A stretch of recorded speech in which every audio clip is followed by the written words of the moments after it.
El 5 de marzo de 1956 iniciaban las actividades de la Escuela de Física, siendo la tercera escuela fundada en el país. Su orientación en la formación estaba dirigida a formar investigadores en física y los alumnos que ingresaron a esta primera generación, iniciando la aventura de su formación en la física, eran 9 estudiantes. 4 de ellos se graduarían finalmente como físicos, 2 de estos estudiantes aquí en la Universidad Autónoma de San Luis Potosí y otros 2 en la UNAM, uno en la UNAM y otro en Estados Unidos. La estrategia de formación emprendida por el doctor Gustavo del Castillo consistía en abrir la oferta a una primera generación para posteriormente, una vez estén consolidados los trabajos de la Escuela de Física, poder abrirla a nuevas generaciones. Los esfuerzos del doctor Gustavo del Castillo y de Candelario Pérez Rosales comenzaban a dar frutos. Sin embargo, la situación en la universidad no era muy estable y esto obligó al doctor Gustavo del Castillo a emigrar a los Estados Unidos y Candelario Pérez a trasladarse a Estrasburgo, Francia, a continuar sus estudios de doctorado. A mediados de 1959, Candelario Pérez Rosales decide regresar nuevamente a San Luis Potosí, hacerse cargo de la Escuela de Física, abriendo la oferta a una segunda generación y con el fin también de graduar a los estudiantes de aquella primera generación que habían quedado aquí en San Luis Potosí. Como respuesta a la convocatoria de Candelario Pérez de ingreso de una segunda generación en estos esfuerzos de promoción, Raimundo Joaquín Sada Anaya y Luis Augusto Gómez de Ibarra respondieron al llamado de Candelario Pérez Rosales. Estamos en Trastornando el Universo, la fascinante aventura del conocimiento desde San Luis Potosí.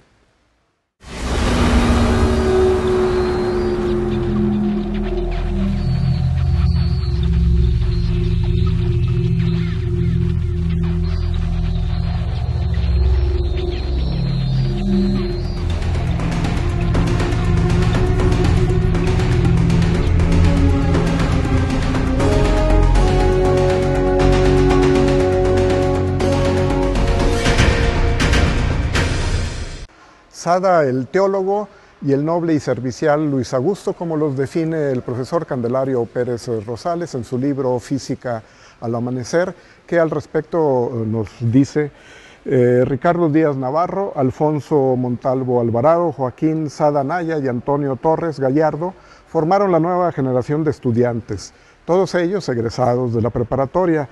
Sus actitudes ante la vida eran muy diferentes entre sí. Díaz Navarro era el pragmático, Montalvo el idealista, Torres el comerciante y Sada el teólogo. Formaban un grupo heterogéneo pero unido por el deseo de fijar rumbos de calidad académica para la escuela. Los 3 últimos terminaron su carrera profesional en San Luis Potosí en 1963 y luego viajaron a los Estados Unidos a hacer sus estudios de posgrado. Respecto a Luis Augusto, nos habla que fue contemporáneo de Joel Cisneros Parra, actual profesor de la Facultad de Ciencias, el noble y servicial Luis Augusto Gómez de Ibarra y el inquieto Guillermo Marx Reyes. Luis Augusto era un personaje bohemio, perteneciente a una destacada familia de abogados potosinos. Al graduarse tuvo las más variadas ocupaciones antes de encontrar su lugar como profesor de la Escuela Superior de Ingeniería Mecánica y Eléctrica del Instituto Politécnico Nacional. Hace algunos años platicamos con Joaquín Sada Anaya y Luis Augusto Gómez de Ibarra, que nos hablan de las primeras épocas en su transitar por la Escuela de Física. Cuando yo me enteré de la escuela fue por el maestro Candelario Pérez, que él me lo encontré un día en la calle y me dijo que tenían esa carrera nueva. Yo iba a entrar a ingeniería, entonces él casi me convence de que entrara a física. Claro, yo estaba más abocado a cuestiones de la física pues acepté y entonces hubo inscripciones. Me dijo que habría inscripciones y había algún número aceptable y fuimos como 4 o 5 los que nos animamos a inscribirnos. Estoy hablando del 1960 ¿qué sería? 62, 63, por allá. Y después, pues, estudié un año ingeniería, sí, me acuerdo que estaba todavía el profesor del Castillo, Gustavo del Castillo, daba una clase de mecánica en la Escuela de Ingeniería. La Escuela de Ingeniería estaba aquí en las Cajas Reales. Y después fue cuando me enteré de la Escuela de Física. Claro, la Escuela de Física ya estaba funcionando, ya estaba la generación de Joaquín Sada, de Alfonso Montalvo, de Jacinto del Pozo y Díaz Navarro. Guillermo Marx ya andaba por ahí rondando. Y nosotros fuimos la generación siguiente con pues Salvador Alvarado y Aguilera, Raimundo Aguilera. Por lo que respecta a las razones por las cuales entré a estudiar física, pues fue en primer lugar, claro, por la vocación. Me sentía inclinado a la física desde el bachillerato, ¿no? Las materias que me llamaban la atención eran precisamente las de física, matemáticas y astronomía, que era una materia obligatoria en ese tiempo a nivel de bachillerato. Pero al principio no sabíamos que existía una escuela de física, sino que en el 59 o fines del 59 o principios del 60 se organizaron algunas exposiciones en lo que era la biblioteca de la universidad, lo que sigue siendo, ¿no?, la matriz. Y estas exposiciones, una de ellas fue una exposición espacial que traía los instrumentos que había construido la NASA, algunos cohetes de los que habían lanzado, la cápsula, Apolo, la Géminis, por lo menos a escala, ¿verdad?, que habían usado los astronautas. Y esa fue una de las exposiciones. Otra fue una exposición sobre Madame Curie, organizada por la Alianza Franco-Mexicana, que fue muy interesante porque traía muchos instrumentos y fotografías propios de aquella época, de los laboratorios que utilizaron Pierre y Madame Curie. Y hubo también alguna otra exposición. Entonces, alguien en torno a esas exposiciones y algunas pláticas que hubo, mencionó que había una escuela de física. Y fue lo que algunos compañeros y yo decidimos pues venir a platicar con el director de la escuela, a ver qué posibilidades había de estudiar. Nos dijo que sí, que realmente estaban necesitando alumnos y nos dio muchas facilidades para entrar, ¿no?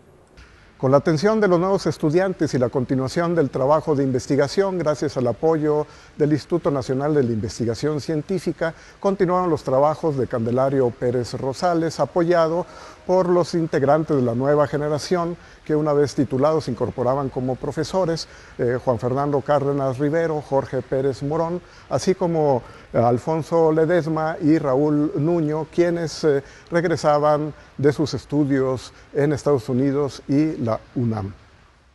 Las condiciones en que encontramos la escuela en aquel tiempo, pues yo diría que fueron buenas, ¿no? Porque el director de la escuela en ese momento, el físico Candelario Pérez Rosales, era muy responsable y entusiasta, y había algunos alumnos que acababan de terminar sus carreras, como eran Jorge Pérez Morón, Juan Fernando Cárdenas Rivero, Alfonso Ledesma Zavala y Raúl Nuño, que terminaron aparte, no terminaron aquí, sino en Estados Unidos y en México, pero a fin de cuentas podían luego incorporarse, ¿no? Un químico, Crescencio Villalobos, que nos daba las clases de química y colaboraba con nosotros, una maestra de inglés, la señora Isabel Galán de Chenique, y el licenciado Jesús Mejía Beadero. Claro, por el otro lado había pocos recursos en general en la universidad, y esos recursos se hicieron notar a lo largo de la carrera.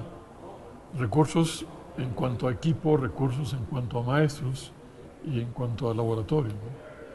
Sin embargo, creo que se suplía hasta cierto punto gracias al entusiasmo de alumnos y maestros.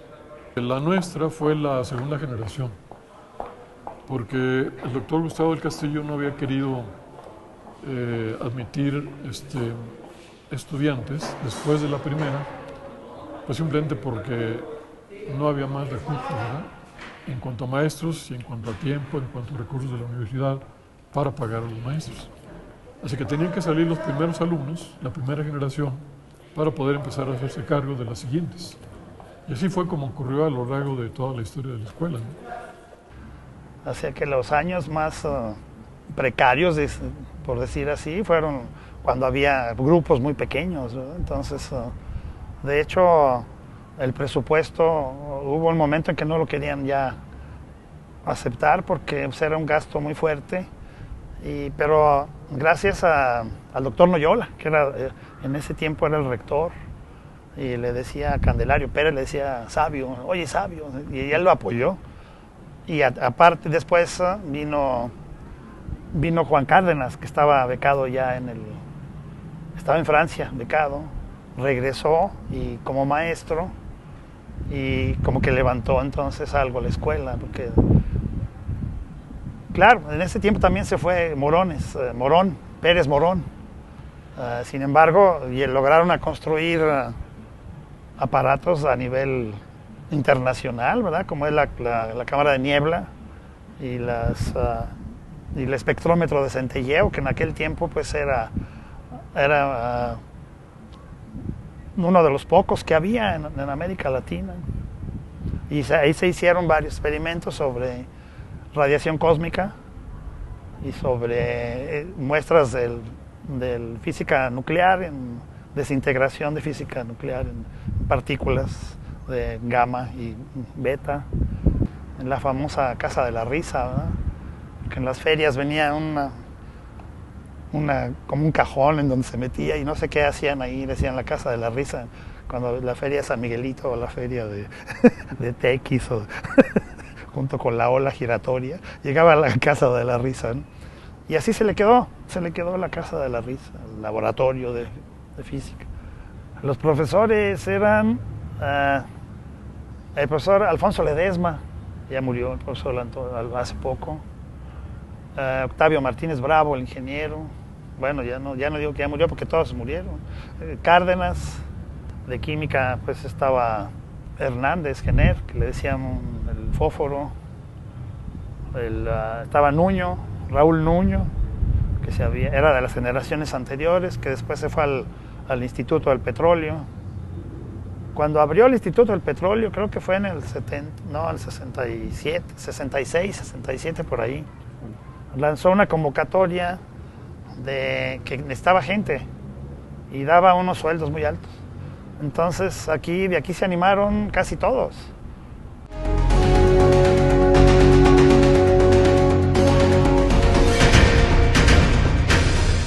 En nuestra sección Albores de la Ciencia Potosina estaremos recordando a uno de los primeros profesores de física que hubo en San Luis Potosí, el licenciado Ignacio Aguilar y Marocho, que fungió como catedrático en el entonces Colegio Guadalupano Josefino. La cátedra de física se abrió en 1827, casi recién inaugurado este colegio. Sin embargo, la transición educativa del colegio no fue siempre muy estable. Podría decirse que hasta la llegada del licenciado Ignacio Aguilar estuvo ofreciéndose la cátedra de física de manera estable en el entonces Colegio Guadalupano Josefino. La participación del licenciado Ignacio Aguilar propició la formación de gente preparada en física que posteriormente estaría contribuyendo al desarrollo del Instituto Científico y Literario, como fue el doctor Gregorio Barroeta, que fuera su alumno en la década de los 40.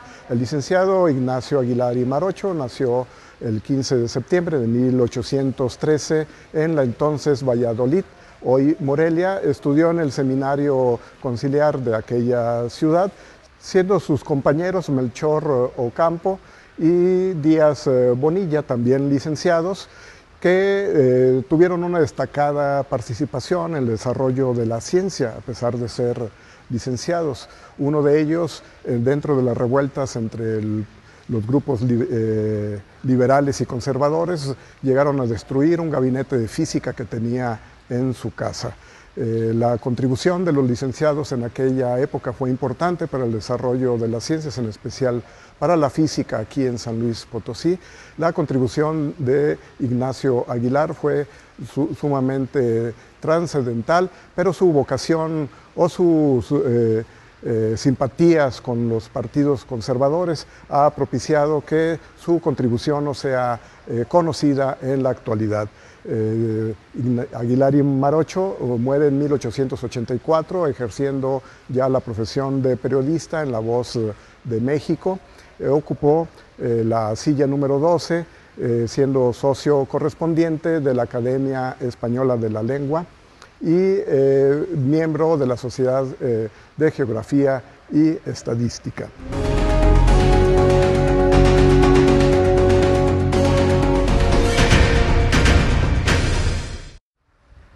En la década de los 60, la universidad no tenía la figura de investigador ni la figura de profesor de tiempo completo, por lo que al retirarse el apoyo del Instituto Nacional de la Investigación Científica, se cimbraban una vez más las estructuras académicas de la Escuela de Física, emigrando Candelario Pérez Rosales a la Ciudad de México a incorporarse al Instituto Mexicano del Petróleo.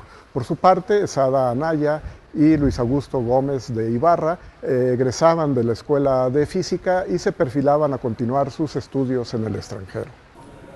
Vino aquí invitado de México el doctor Carlos Graef Fernández a dar una plática. Un doctor que había sido director del Instituto Nacional de la Investigación Científica, o era en ese momento. Y cuando vio cómo estaban las condiciones aquí en la escuela y que había pocos alumnos, bueno, para estimularnos, nos prometió a los que estábamos en ese tiempo que si terminábamos la carrera, él nos conseguía becas para seguir estudiando en el extranjero.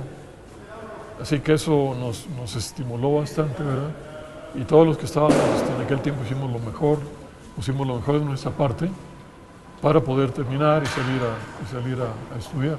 Los tres que terminamos aquí, que fueron Alfonso Montalvo Alvarado, Antonio Torres Gallardo y yo, recibimos becas para ir a estudiar a Estados Unidos. Y posteriormente, al regreso aquí a México, todos tuvimos que reemprender el estudio de las maestrías nuevamente. Pero en general esa fue una característica que persiguió a todas las generaciones. Recuerdo que el primer año que se logró por primera vez dar todas las materias de la carrera fue hasta el año 66, me parece, o algo así. La generación siguiente fue de Roberto Valle Aguilera, y él era uno nada más, era él solo. Después la generación siguiente a Valle ya fue más copiosa, porque ahí ya entraron del orden de 10 personas, y después ya como 15, donde venía pues, el hijo del doctor Lastras y Morán, todos ellos, era un grupo ya más grande. Y de ahí en adelante se empezó a entrar cada vez más gente. En ese tiempo había preparatoria, aquí mismo, había preparatoria nocturna, diurna, y como había pocos maestros que pudieran dar la materia de física, pues tomaban ya de los estudiantes de la escuela y comenzábamos a dar clase muy pronto, nos mandaban a la secundaria a dar clase, a empezar. Todos los estudiantes de la carrera de física, no bien llegábamos al segundo año, cuando más, a más tardar, cuando nos pedían que colaboráramos para dar las clases de la preparatoria.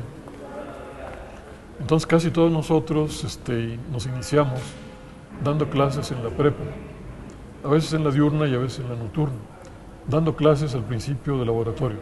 Bueno, la tesis fue una tesis que versaba sobre la espectrometría del centelleo. Entonces, Candelario había, en colaboración con Juan Fernando Cárdenas y con el maestro Jorge Pérez Morón, habían terminado de construir el espectrómetro de centelleo de la facultad. Y no se había puesto en acción porque debido a la falta de recursos y de tiempo. Pero lo único que faltaba para iniciarlo era la calibración. En realidad, cuando el maestro Candelario lo construyó, recibió el premio Francisco Estrada, el primer premio de ciencia que se otorgaba aquí en la facultad a un físico, ¿verdad? Y bueno, pues desgraciadamente no puedo continuar poniéndolo en acción por la falta de tiempo. Pero esa culminación que faltaba, que era la de calibrarlo, implicaba todo un trabajo de conseguir muestras radiactivas y someterlas a estudio mediante el espectrómetro para sacar las curvas de energía y lograr calibrarlo, ¿no? Y ese fue mi trabajo de tesis. Yo encontré trabajo en el 66 también, en el Instituto Mexicano del Petróleo de la Ciudad de México. Allí estuve trabajando 3 años como investigador, ¿verdad? Nivel E. Y por un lado trabajando en trabajo de campo y por otro lado con un poquito de tiempo para investigar, lo cual me permitió publicar nada más un pequeño articulito. Las tesis versaban casi siempre sobre los aparatos que tenían aquí, sobre el espectrómetro de centelleo o la cámara de niebla. Entonces a mí me tocó hacer un trabajo experimental sobre el espectrómetro de centelleo. Bueno, nosotros terminamos, Joel Cisneros, el doctor ahora, en 1966, y él se recibió en ese mismo año, en el 66, y en ese tiempo pues había facilidades para salir al extranjero. Alemania estaba ofreciendo las becas. Estuve en Alemania ahí 2 años, diplomado en la Universidad de Göttingen. Y bueno, yo me regresé por razones personales, pero Cisneros se quedó por allá.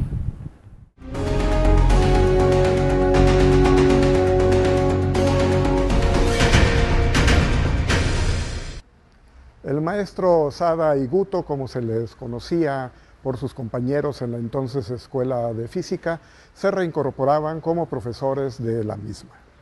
Que me puse en contacto con Joel Cisneros, que ya entonces estaba como director en la Escuela de Física, y le dije que cuando hubiera una oportunidad me avisara, que me gustaría regresar. Así que más o menos en agosto del 76, él me avisó que ya había una plaza aquí en la escuela, y dije, pues ni tardo ni perezoso me voy para allá. Y renuncié a mi trabajo que tenía en la ESIME, Escuela Superior de Ingeniería Mecánica y Eléctrica del Politécnico, y me vine para San Luis. Y luego llegué a trabajar como tiempo completo aquí desde septiembre del 76. Cuando regresé aquí, yo traía todavía el gusanito de concluir mi maestría, ¿verdad? De manera que a principios de los 80, si no me equivoco, intenté nuevamente iniciar mis estudios de maestría en el Instituto de Física. Y pude cursarla entre el 80 y el 84 a tiempo parcial, ¿no? Porque por un lado tenía el trabajo y por otro lado tenía el estudio. Pero bueno, pude terminarla. Posteriormente, ya en el año 2000, solicité un apoyo a la Escuela de Física, la Facultad de Ciencias ya en esa época, a cargo del director Benito Pineda, para estudiar astronomía por internet en la Universidad de Liverpool, en Inglaterra. Regresé a la escuela en 69 y estuve trabajando de tiempo completo, otra vez, con Cárdenas, con Juan Cárdenas, ayudándole pues echando una mano a la escuela, que ya tenía, pues no muchos alumnos, pero sí ya tenía una veintena, digamos, ¿no? Donde estaba pues Gell y estaban todos ahí, había una serie de generaciones, 2 o 3 generaciones ya más grandes, que Cárdenas cuidó mucho porque inclusive ahí creó la maestría después y trajo a gente de la UNAM, del Centro de Materiales, empezó a crear una maestría con Ted Will, aquel Ted Will que venía por aquí. Y yo estuve aquí en esos años, en el 69, 70, y se me presentó la oportunidad de salir otra vez. A Italia ahora para hacer un diplomado allá también en física nuclear, que me interesaba en ese momento. Física nuclear, y es lo que había hecho también en Alemania, física nuclear. Y conseguí otra beca para ir a Pisa, a la Universidad de Pisa. Y ahí estuve otros 2 años y medio, en la Universidad de Pisa, haciendo visitas a la Universidad de Roma y a Trieste, que es donde está el Instituto de Física Teórica, el Internacional, al laboratorio de Frascati. Ahí hice un curso también, que es un laboratorio donde hay un acelerador pequeño, física nuclear. Y regresé en el 72 más o menos 71, 72. Otra vez a la escuela, ya estaba Cisneros de director de la escuela. Para eso ya no estaba aquí, ya habían construido la escuela allá en la zona universitaria, ¿no? Ya estaba allá, y ya estaba en construcción el Instituto de Física en ese tiempo. Cuando estuve en Italia, conocí a un compañero del Politécnico Nacional, y me hizo una invitación muy atenta que me fuera al Politécnico en la Ciudad de México para crear una maestría en Ingeniería Electrónica. Y me pareció interesante el ofrecimiento, y me fui para allá en el 73, a fines del 73.